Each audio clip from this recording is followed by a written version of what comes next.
So I hate long intros, so we're just gonna do this.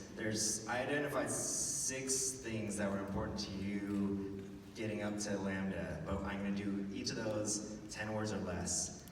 Grasswire.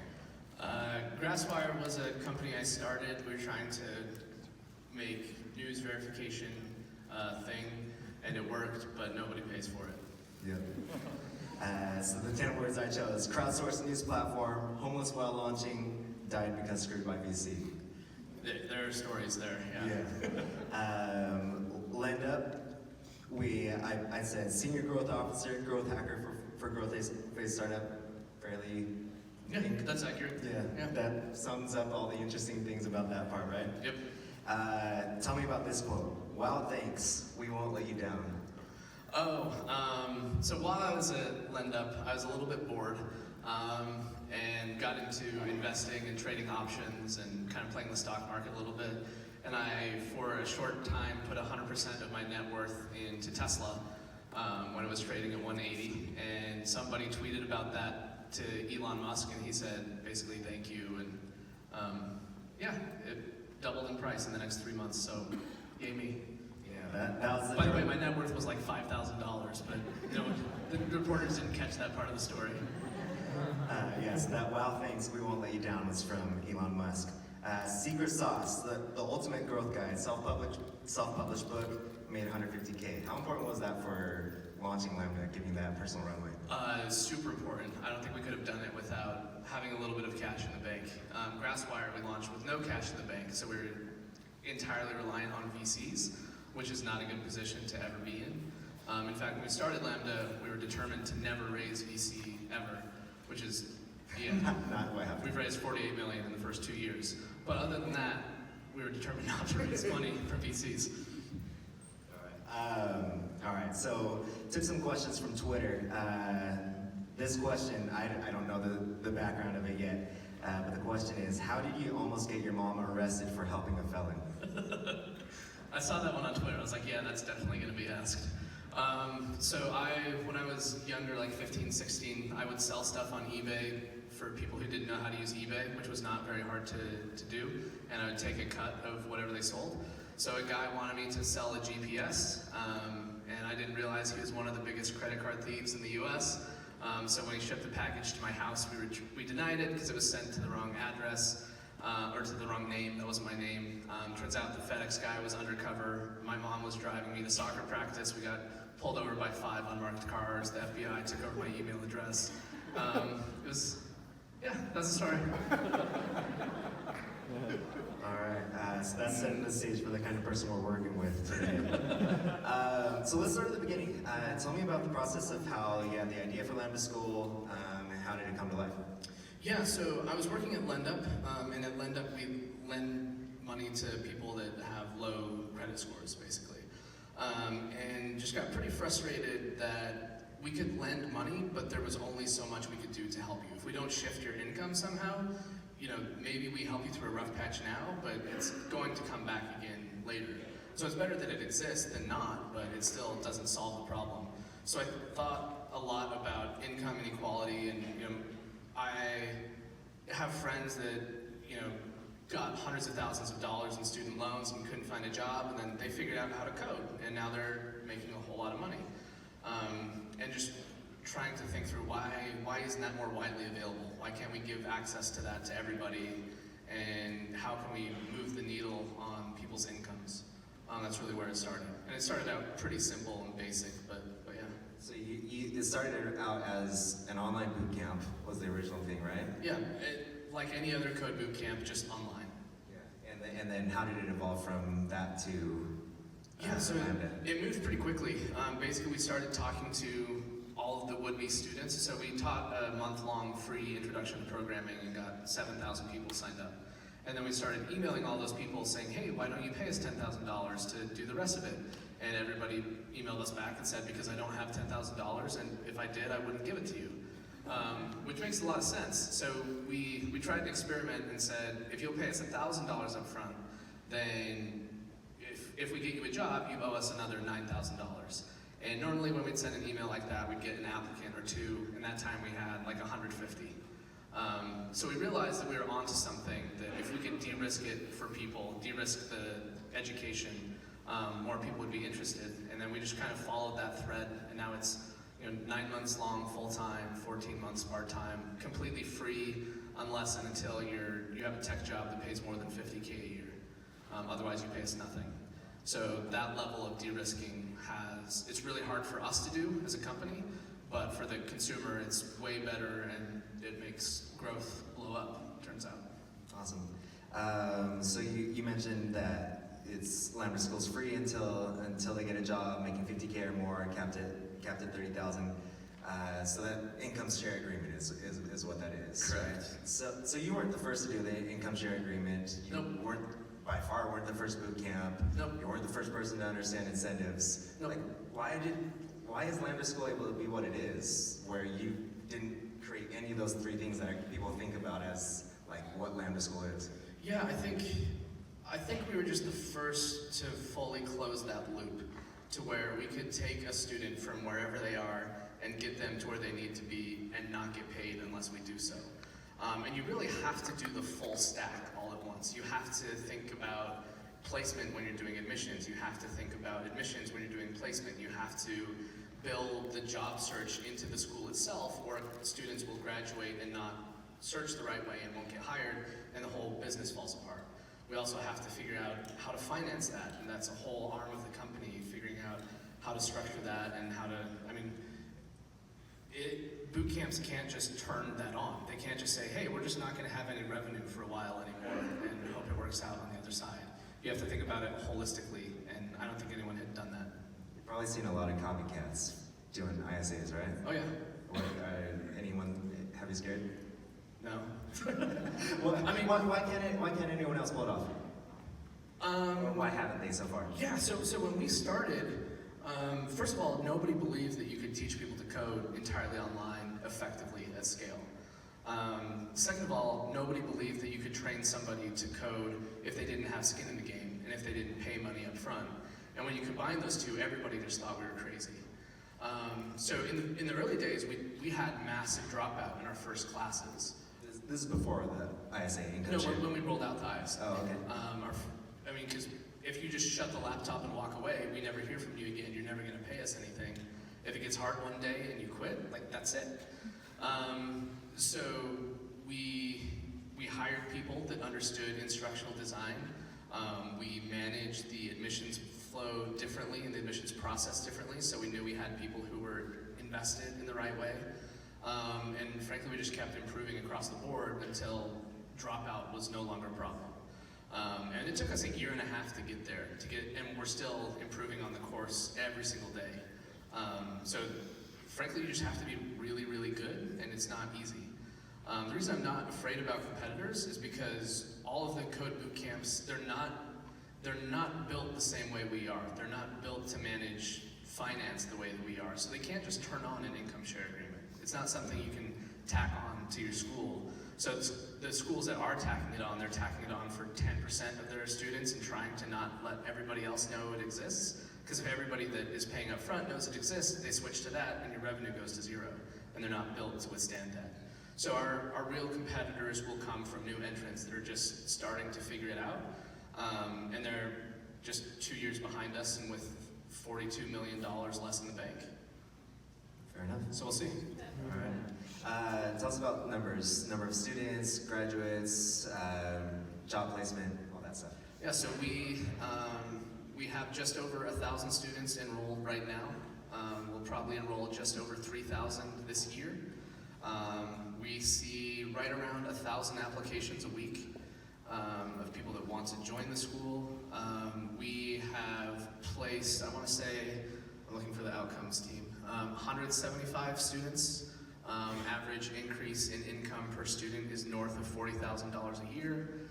And yeah, it's hitting scale and it's pretty wild. We'll talk about Twitter a lot more later, but you're my favorite Twitter follower, and I just to deflate your ego, I think you're a little arrogant as well sometimes. But that's accurate. But so I'm not just trying to blow smoke. But tell me about your favorite story. You've shared a lot of outcomes, a lot of really cool things that have happened from from students. Yeah, let's hear your favorite one or two. Yeah, we have. One of my favorites is one of our first students ever. Is a single father in Atlanta working in a warehouse, and now he builds software for warehouses. So he increased his income by something like $75,000 a year.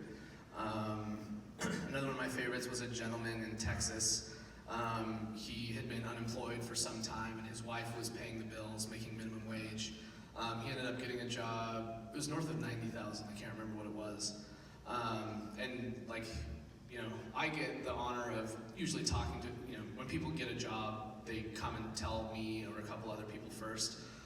So I just talking to him like, you know, we have a personal finance class because people don't understand what it's like to make $90,000 and their taxes are going to be way higher, and please don't go buy a new BMW tomorrow. But as I was talking to him through some of that stuff, you know, we realized that his family had more than quadrupled their income, and I was, you know, making sure that he understood what that meant financially and how to plan and how to save and all that stuff. He just said, dude, I know that that's really important, but I don't care about that right now. Just know that I can finally get my daughter a bedroom. And that's, you know, making money is awesome and it makes us sustainable, but that's what it's really all about for us. That there's some girl that now has a bedroom that didn't before. That's really cool. That's awesome. And that's why you're my favorite follow is not the arrogance, but the you are changing tons of families' lives and doing something really amazing. So how big can Lambda get? The skills gap is getting larger and larger in the U.S., all across the world. People who have low-tech jobs or no-tech jobs are going to be displaced. How big of a dent can Lambda make, as going forward with the skills gap? Yeah, so I think in terms of job markets first and foremost. So the problem to be solved is who is making less than they are capable of in the current economy.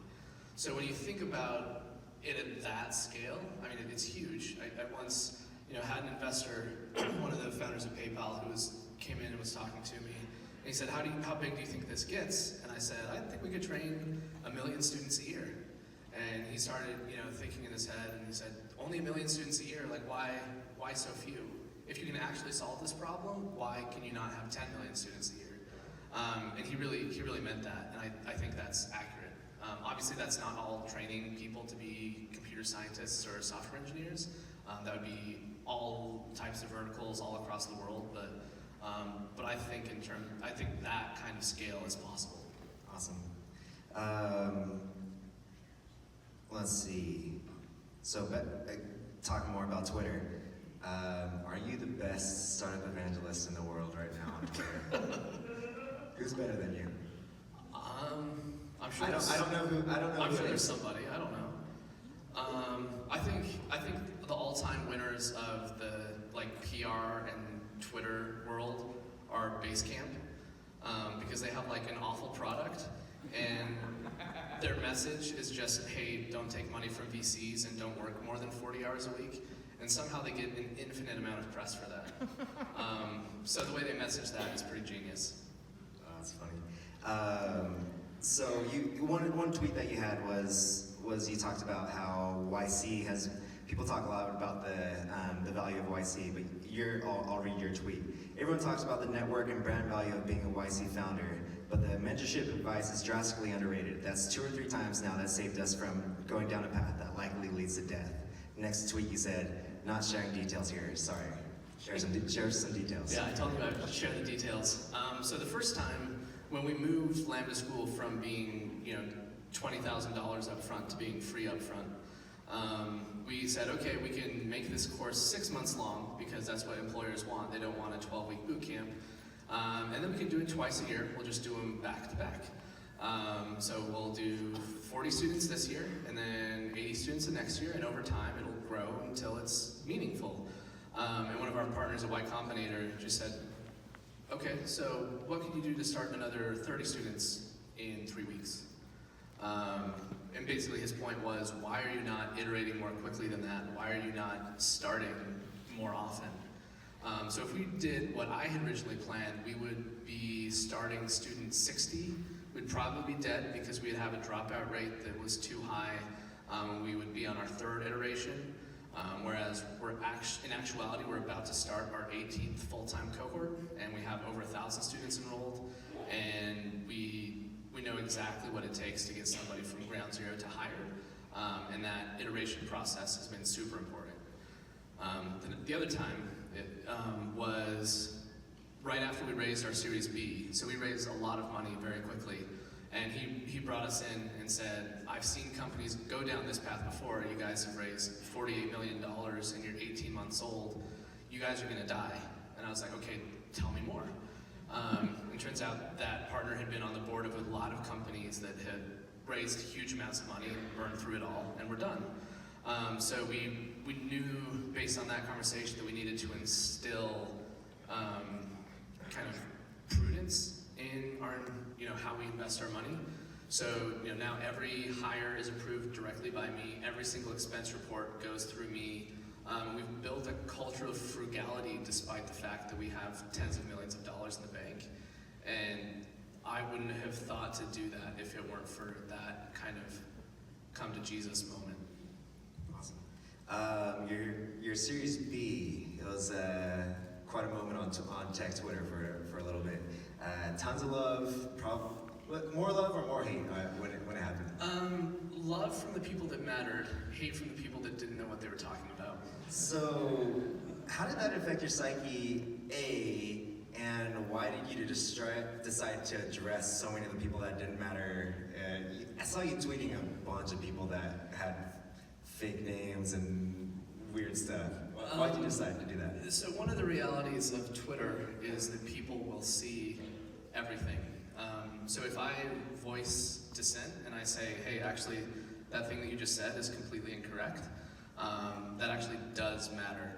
That said, I think that was the time, I feel like we've been pretty universally praised, because how can you be mad at a school that doesn't charge anything unless they get you a good job and is helping out a ton of minorities and poor people? Discover Texas. Yeah, So public education. So the big complaint against us was that we were operating outside of something that should be done by the government. The government should be doing this, and because we're doing it for profit, we're going to do it incorrectly, and we're going to take advantage of people and whatever else. Which really bothers me, because I built the company so that wouldn't be possible, right? And it just doesn't make any sense. But I think more than that, for me, it was the time that I realized we're not going to please everybody. We're not going to be the right school for every student. And it kind of kicked off a bunch of stuff in Washington that they realized that income share agreements are for real and not just some small side thing, that there's real money behind them. So it kind of shot us into this whole new wave of legitimacy where I have to not care what people think about us, which I think is a net huge positive if I can discipline myself that way. Yeah, awesome. So Twitter and YC both been super valuable to you. Which has benefited Lambda School more? Oh man, it's actually close. Maybe we should give Twitter some equity. Probably Twitter. It's hard because you're always riding that YC brand a little bit. Our Series A wouldn't have happened as quickly without YC or Twitter.